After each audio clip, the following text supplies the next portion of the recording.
সবাইকে স্বাগত জানাচ্ছি।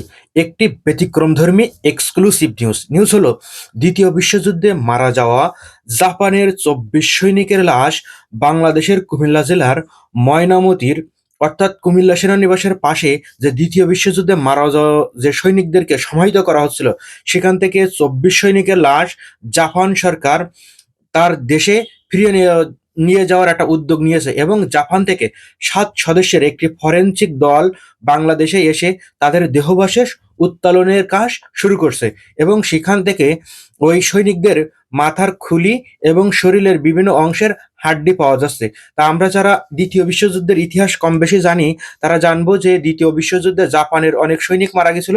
তাদের অনেককে আমাদের ময়নামতি অর্থাৎ কুমিল্লার ময়নামতি কুমিল্লা সেনানিবাসের পাশে সমাহিত করা হয়েছিল। দ্বিতীয় বিশ্বযুদ্ধে ওই জায়গায় সমাহিত সৈনিকের সংখ্যা ছিল ৭৩৭ জন।